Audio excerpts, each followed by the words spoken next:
और इस संघर्ष में आपने बार बार देखा होगा कि किस तरीके से हमारी लड़ाई को गुमराह करने की कोशिश की जाती है, उसको भटकाने की कोशिश की जाती है। सबसे पहले जो हमारी पहचान है आदिवासी, उसको आजकल बनवासी करने का प्रयास किया जा रहा है। बोलिए, अगर वन में रहने वाले लोग बासी हैं तो जो लोग फ्लैट में रहते हैं उसको फ्लैट बासी कहना शुरू कर दें क्या? अरे भारत में रहने वाला हर कोई भारतवासी है, लेकिन इस जमीन पर सबसे पहले जो उन्होंने रहना शुरू किया, निवास करना शुरू किया, वो आदिवासी हैं। और ये सम्मान की बात है, ये गर्व की बात है। जो इस बात को गुमराह करना चाहते हैं उनकी राजनीति आपको समझना पड़ेगा। उनकी राजनीति क्या है? उनकी राजनीति यह है कि आपका जंगल काटने के लिए आप कुल्हाड़ी का इस्तेमाल करते हैं, लेकिन उस कुल्हाड़ी में जो लकड़ी लगी होती है वो किसी पेड़ की ही लकड़ी होती है। यह जो राजनीति है, इस राजनीति को हमको समझना पड़ेगा कि हम किस दौर में आज आकर के खड़े हैं। देश की महामहिम राष्ट्रपति आदरणीय द्रौपदी मुर्मू जी भी आदिवासी हैं कि नहीं है? और आपने टीवी में देखा होगा, बड़े जोर शोर से कांग्रेस पार्टी पे कीचड़ उछाला गया कि हम आदिवासियों का सम्मान नहीं करते हैं। बताइए, इस देश का इतिहास उठा करके देख लीजिए। पंडित जवाहरलाल नेहरू वो पहले व्यक्ति हैं जिन्होंने आदिवासियों के प्रतिनिधित्व को संविधान सभा में सुनिश्चित किया। और यह सुनिश्चित किया कि अंग्रेजों ने जिस तरीके से जंगल के कानून बना करके आदिवासियों को उनके जल जंगल जमीन से महरूम कर रहे हैं, जंग जंगल जमीन पे पहला अधिकार आदिवासियों का होगा, ये पंडित जवाहरलाल नेहरू ने सुनिश्चित किया। आप इतिहास उठा करके देख लीजिए। और मैं प्रधानमंत्री की तरह इतिहास में फेल नहीं हूं। पूरा नंबर आया है हमको, इतिहास में पूरा नंबर आया है। इतिहास उठा करके देख लीजिए कि जिनको डीनोटिफाइड ट्राइबल्स कहा जाता था, अंग्रेजों ने, जो हमारे महान नेता थे, आपने तांत्या मामा का नाम सुना होगा, आपने जो है धरती आबा बिरसा मुंडा का नाम सुना होगा। ये जल जंगल जमीन की लड़ाई लड़ने वाले हमारे महामानव हैं, आदिवासियों के महान योद्धा हैं। और इनकी लड़ाई में मुक्ति का मार्ग था, इनकी लड़ाई में आजादी का मार्ग था। इस लड़ाई के चलते जो इस देश के मूल निवासी हैं, आदिवासी हैं, उनको ब्रिटिशर्स ने, अंग्रेजों ने क्रिमिनल घोषित कर दिया था।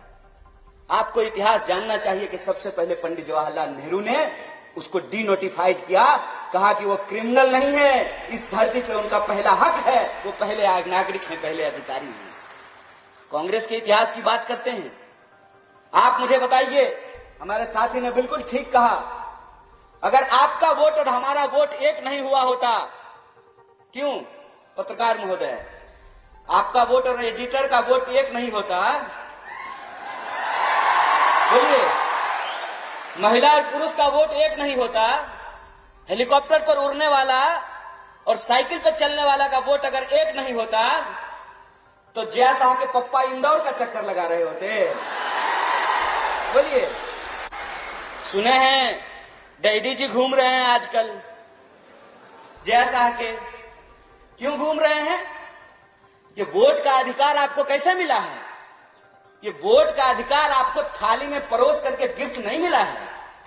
इसके लोगों ने संघर्ष किया है, इसके लोगों ने अपनी जान की कुर्बानी दी है। और आजादी का मतलब होता है कि किसी भी मनुष्य को, किसी भी मनुष्य के ऊपर शोषण करने का कोई अधिकार नहीं है। यह आजादी का मतलब होता है।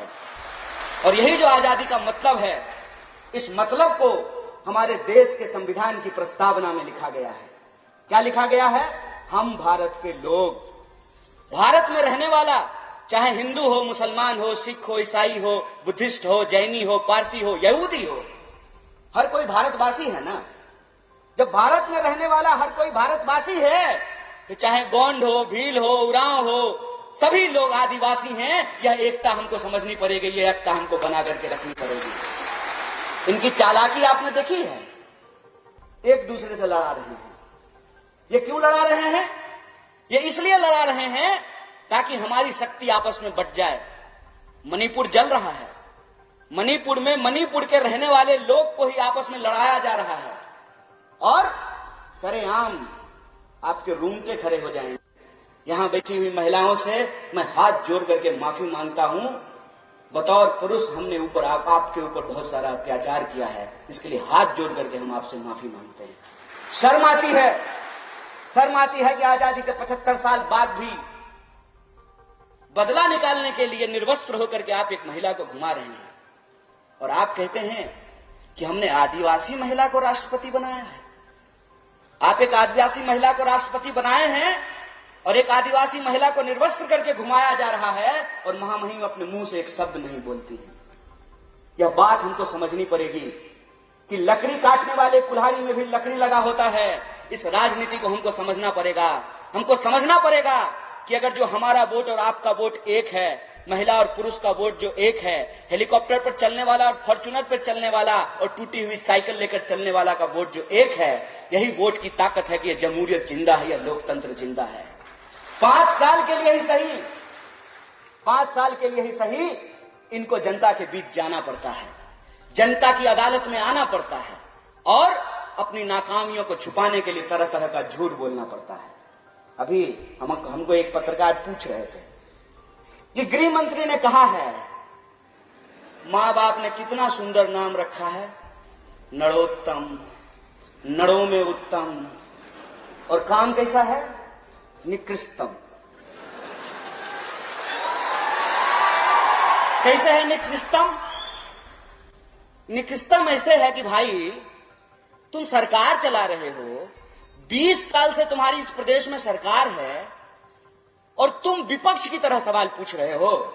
है दम चैलेंज करते हैं यहां से खड़ा होकर के। इंदौर में 2 गृह मंत्री है, चैलेंज करते हैं कि अगर हमने गलत किया है तो हमको इंदौर की जेल में डालो, अगर हमने गलत नहीं किया है तो देश से गुमराह करना बंद करो, देश से माफी मांगो, बकवास करना बंद करो। हमको मालूम है कि ये झूठ क्यों बोलते हैं।